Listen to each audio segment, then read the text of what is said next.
Alright, so if you get this code here, display, this one here, let's see if I can get back to it. This one here,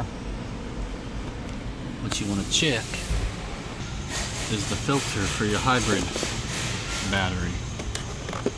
This one here fits over here and just pops right out.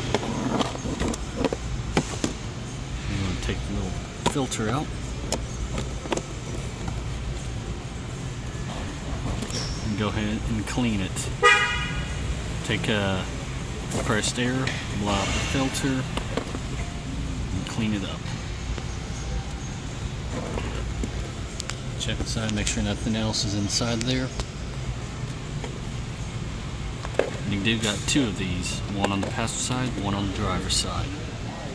Here's the one on the driver's side.